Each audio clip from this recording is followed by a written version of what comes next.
Hello friends, welcome to Sanchita সোমলিয়াম। আজ আমি 56 ভোগের অন্যতম রেসিপি আমবুলো রাই আপনাদের সঙ্গে শেয়ার করব। খুব সহজ একটা রেসিপি। আমি এর জন্য 10 টুকরো আমশি নিয়ে নিয়েছি। এবার ভালো করে জল দিয়ে আমি ধুয়ে নিচ্ছি। এটা রথযাত্রা সিরিজের দ্বিতীয় রেসিপি।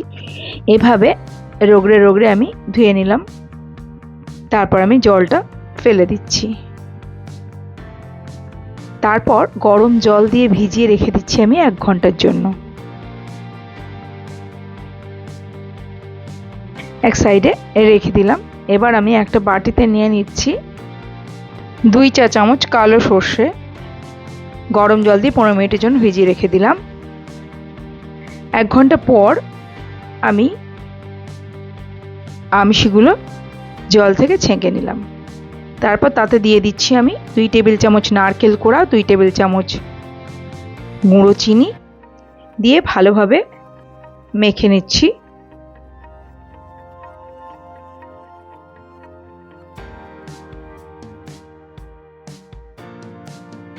বেশ ভালোভাবে চটকে চটকে মেখে আমি এক সাইডে রেখে দিলাম।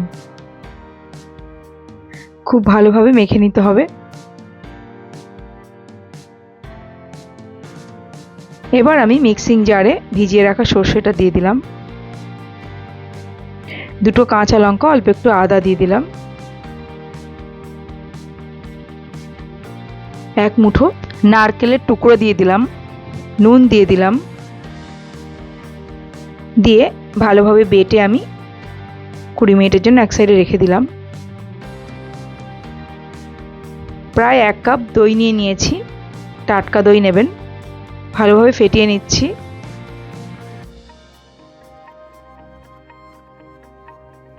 তারপর এতে দিয়ে দিচ্ছি আমি অল্প একটু বিট নুন, অল্প একটু চাট মশলা, হাফ চা চামচ কাশ্মীরি লাল লঙ্কা গুঁড়ো কালারের জন্য, দিয়ে দিলাম প্রায় 1 চা চামচ ভাজা জিরের গুঁড়ো, আর দিয়ে দিচ্ছি 3 চা চামচ বেটে রাখা সর্ষে। ভালোভাবে মিশিয়ে নিচ্ছি।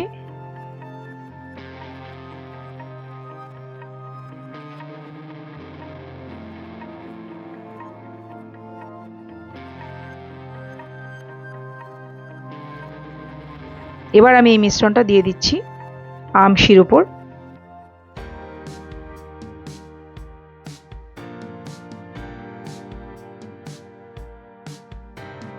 ভালোভাবে সবকিছু একসাথে মিশিয়ে নিচ্ছি।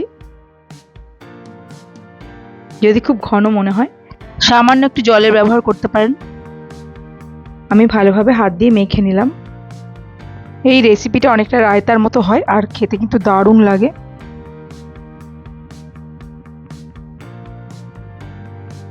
আমার মনে হলো নুন একটু কম আছে, তাই অল্প আর একটু নুন দিয়ে দিলাম। ঠাকুরের জন্য বানালে আপনারা সন্দক লবণ ব্যবহার করবেন।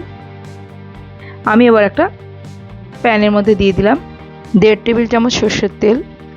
তেলটা গরম হলে তাতে আমি 4টে শুকনো লঙ্কা, অল্প একটু কারি পাতা, হাফ চা চামচ করে মৌরি আর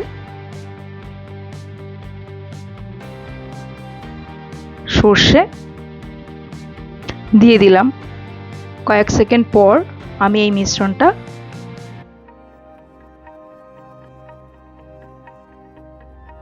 বাটির মধ্যে ঢেলে দিলাম।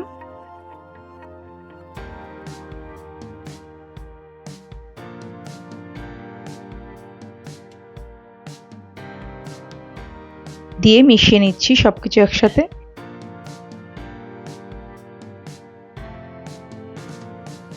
তৈরি হয়ে গেছে আমবুলো রাই। অবশ্যই বানাবেন। আশা করি ভিডিওটা ভালো লেগেছে। ভালো লাগলে প্লিজ লাইক, কমেন্ট আর শেয়ার করে দেবেন। আর নতুন বন্ধুরা আমার চ্যানেলটি সাবস্ক্রাইব করে পাশে থাকা বেল আইকনটা প্রেস করে অল করে দেবেন। আজ আসি, আমি আবার হাজির হয়ে যাব এই সিরিজের তৃতীয় রেসিপি নিয়ে। ভালো থাকবেন। নমস্কার।